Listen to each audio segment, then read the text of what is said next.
Baik teman-teman semuanya, berikut kita akan sampaikan informasi tentang bantuan sosial dari pemerintah. Di mana ada informasi mengejutkan bahwa penyaluran bantuan sosial kedepannya tidak lagi menggunakan data DTKS Kementerian Sosial. Yang langsung disampaikan dari rapat kerja Banggar DPR RI bersama Menko Perekonomian Airlangga Hartarto. Dan di video ini kami juga akan sampaikan mengenai info pencairan bantuan BLT mitigasi risiko pangan Rp600.000. Ikuti videonya sampai selesai, jangan skip supaya kalian tidak gagal paham dalam menyerap informasinya. Oke, satu aja.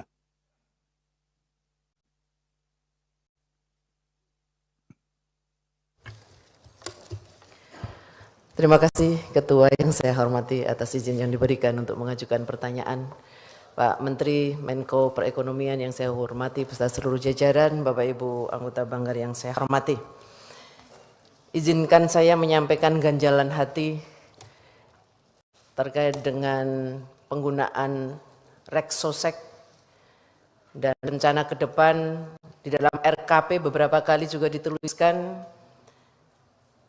Reksosek ini akan menjadi acuan data tunggal di dalam kita memberikan Perlinsos.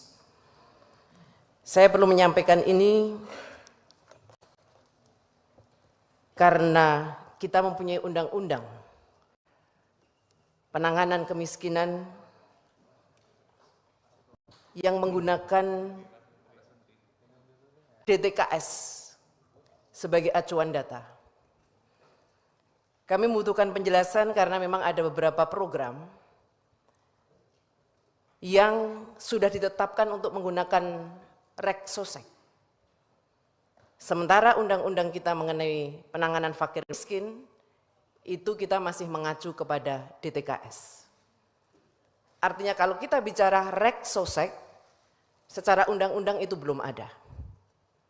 Inpres memang sudah ada, keputusan Presiden memang sudah ada. Tetapi kalau undang-undang terkait dengan Perlinsos dan penanganan kemiskinan, itu mengacunya adalah kepada DTKS. Contohnya adalah untuk beberapa program, untuk PKH 18,8 juta KPM, itu adalah DTKS. 10 juta BPNT menggunakan DTKS. Tetapi 22 juta yang dari Badan Pertanian itu menggunakan Reksosek. Kita membutuhkan penjelasan itu, kalau kemudian memang Reksosek akan dijadikan sebagai bahan data tunggal kita di dalam melakukan atau membuat program Perlinsos, maka mestinya memang kemudian kita harus merubah dulu yang namanya Undang-Undang Penanganan Fakir Miskin. Sehingga untuk Reksosek itu bisa menjadi acuan bagi penanganan Perlinsos. Berikutnya, untuk penanganan Perlinsos ini, saya juga perlu menyampaikan beberapa catatannya. Karena kalau dengan DTKS itu sudah muncul, bisa setiap bulan terjadi perubahan data. Tapi kalau Reksosek karena belum mempunyai landasan hukum, kalau sensus ekonomi kan 10 kali. Nah kalau Reksosek ini apakah juga bisa menjadi sebuah data dinamis bergantung kepada kondisi KPM? Di mana kalau DTKS itu sudah menggunakan perubahan-perubahan setiap waktu yang bisa 1 bulan sekali diajukan. Data dari mana? Dari bawah. Mungkin karena apa? KPM-nya meninggal.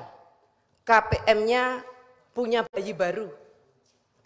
KPM-nya yang semula tidak terdata masuk mendapatkan PKH atau BPNT, kemudian juga mengalami musibah lalu jatuh miskin. Tetapi kalau Reksosek yang memang baru dimulai tahun 2022, apa iya itu akan menjadi pegangan kita yang kemudian belum ada tingkatan-tingkatan untuk pembenahan datanya.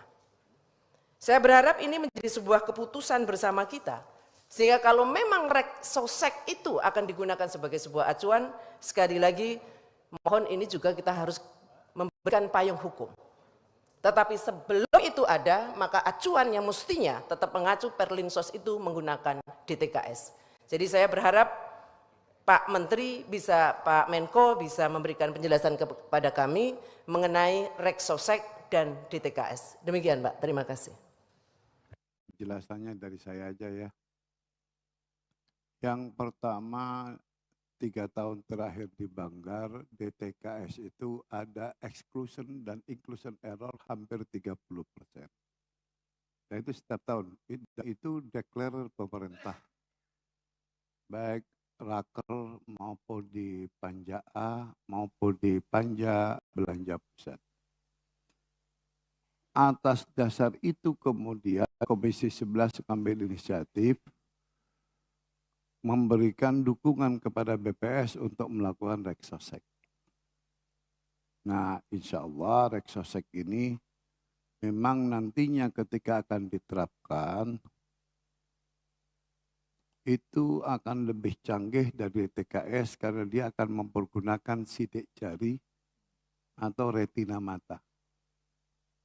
Sehingga tidak terjadi lagi seperti DTKS.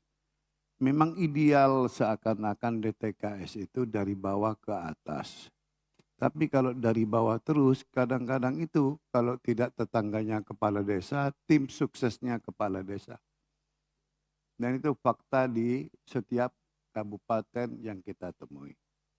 Tapi nanti itu sebenarnya tidak kepada Pak Menko, itu nanti kita bahas di Panja A, di tim pemus itu masih bisa dimasukkan, bahkan di RKP nanti kita masukkan. Ya? Oke, baik. Terima kasih. Dari kanan ada lagi ya? Lu nggak adanya pelan-pelan, jangan kayak marah ketua.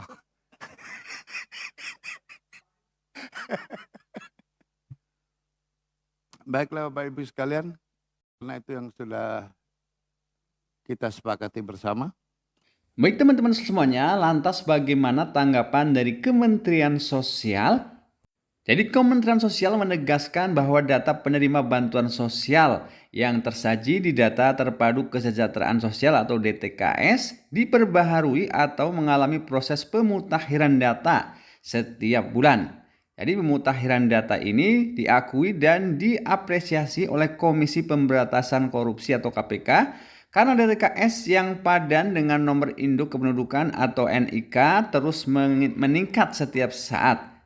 Sedangkan menurut Kepala Pusat Data dan Informasi Kesejahteraan Sosial, Kementerian Sosial Agus Zainal Arifin yang mengatakan bahwa pemutahiran data tersebut melalui proses verifikasi berjenjang mulai dari tingkat RT hingga RW, kemudian dibawa dalam musyawarah desa atau kelurahan, sampai pengesahannya oleh kepala daerah masing-masing.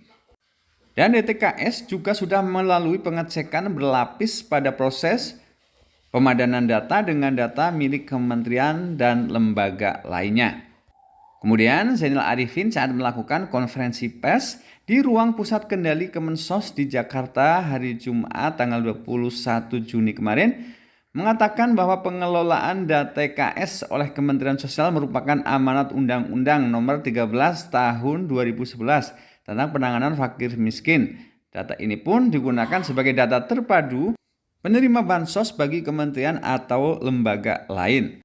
Dan pada kesempatan lain, Dirjen Lim Jamsos Ruben Riko mengatakan bahwa penerima bantuan sosial tetap mengacu kepada DTKS Kementerian Sosial sesuai dengan amanat undang-undang tersebut. Kecuali nantinya undang-undangnya dirubah. Jadi teman-teman semuanya sudah jelas ya, di bulan Juli 2024 ini untuk pencairan bantuan sosial baik itu PKH BPNT maupun bansos lainnya masih mengacu ke data DTKS Kementerian Sosial. Sedangkan untuk data Reksosek belum ada informasi yang disampaikan secara resmi oleh pemerintah sebagai pengganti DTKS. Baik teman-teman semuanya, itulah tadi update informasi bantuan sosial dari pemerintah kali ini. Semoga informasi dari bermanfaat. Akhir kata, wassalamualaikum warahmatullahi wabarakatuh.